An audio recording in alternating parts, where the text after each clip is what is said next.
Welcome to Ted's Outdoors. Today I will be demonstrating how to make feather sticks the way I make feather sticks with a large knife. Now I'm not talking about a small 4-inch blade, 5-inch blade, even a 6-inch blade knife. I will be talking about a large blade, 8 inches, 9 inches, or you could even do it with a machete, a 15-inch blade, it doesn't matter. The same concept applies to no matter what large blade you're using. And so I'll just be showing, my large blade. This is a Becker BK9 by Camillus. Now, you can have whatever blade you want, doesn't matter.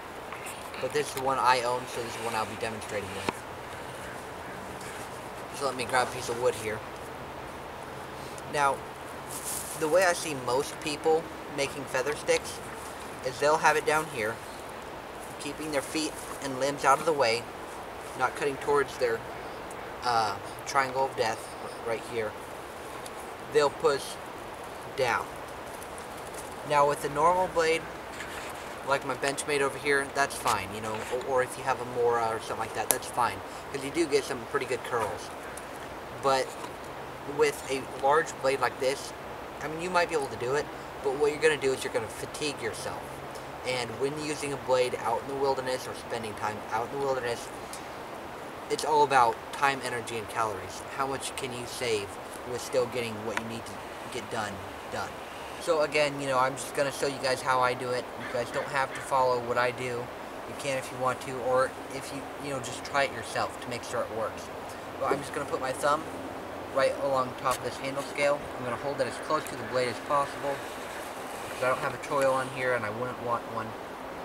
And then I'm just going to drag the wood towards me. Now this is a skill, and it is something you have to practice. But once you get it down, I believe you can get better curls with this than you can using the push method. At least I can. I used the push method a lot when I first started, but I can get now with even a large blade like this, I can get better curls than with my small 4-inch blade or even my folder if I use this method. And all I'm going to do is pull it towards me. Now you can have right angles where the blade is pointing 90 degrees this way, perfect sideways, and then this is pointing straight forward. You can do that if you would like, and that works too. But what that's going to do is build up your curls all in the center of your stick. And you either want them off to the left, want them off to the right, or do left, right, and middle. But what I like to do is have my blade and stick about like this. So if you've seen a pirate flag, like a skull and crossbones like that, I think that's the way I like to do it. And so I'm dragging the stick more left rather than back. You can do it either way.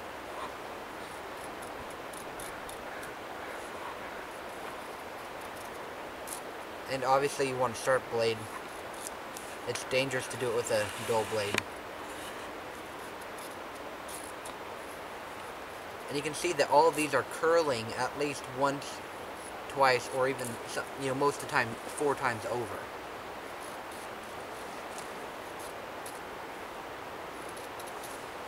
Okay, let me find a new piece of wood here real quick. Okay.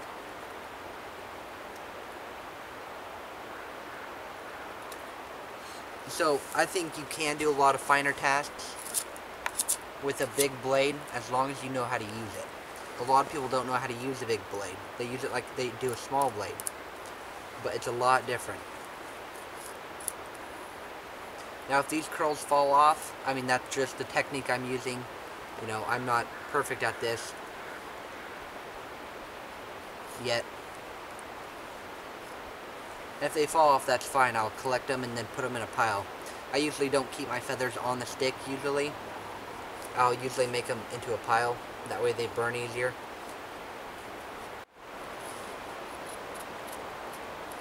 So I like to go nice and slow. Get them as thin as possible. This wood is kind of punky. It's kind of just a little bit rotted. But it's good to have your stick firmly in your hand and your knife firmly in your other hand. You can do this left-handed too.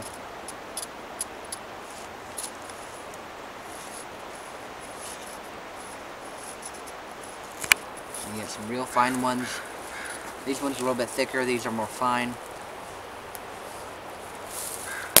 And you can even do this with a smaller blade. Now, this is the way I do it with a smaller blade. Even with, you know, a small blade, big blade, doesn't matter. But it also makes it very easy with a large blade. I've seen YouTube guys on YouTube using a large blade, and they just have so much trouble, and they say that the knife isn't good at making feather sticks.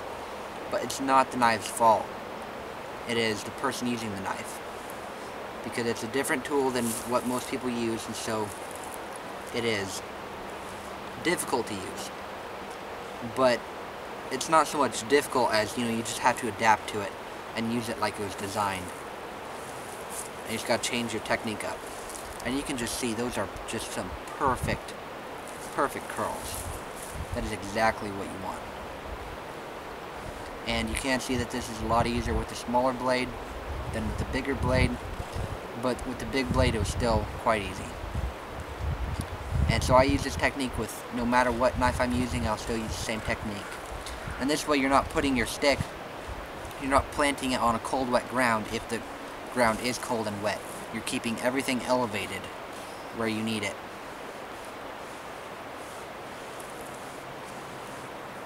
It might not look like it, but I am getting curls. I just want it as fine as I can possibly get.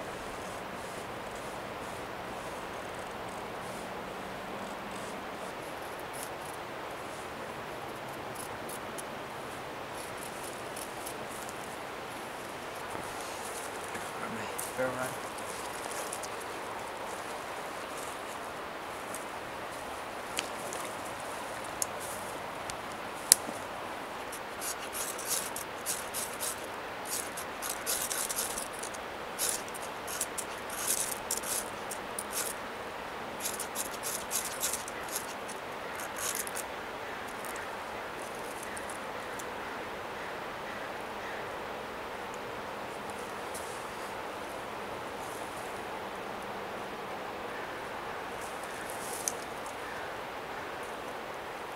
I mean, it's something to practice if you guys want to get good at it, if you guys like using a big knife. A smaller knife is, in my opinion, always going to be easier, but a large knife can do it, and I think if you're going to use a large knife, that's the best way to do it. In my opinion, you know, you don't have to follow it in any way, no one's forcing you to, but, you know, with a large knife, I just think that's a lot easier than what most people do, which is the push method. I mean, if I get this right here, and the camera can see that, I can, you know, easily do the push method. But this is a very small knife, and so it's not a lot of weight in my hand. My hand is not going to get fatigued as easily at all. But with a large knife, doing the push method, your hand is just going to get really fatigued. You're not going to have a lot of control because it has a lot of weight to it. With a small knife, I have all the control I would ever need in it. And, you know, I've just practiced with a small knife. But a large knife can still do it. Don't say it can't. I just proved that it could. And it just takes some practice, you know. That's all it is.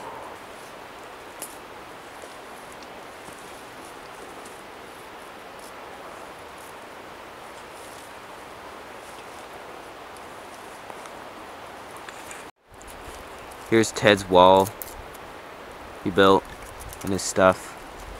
He actually has a fire pit right there.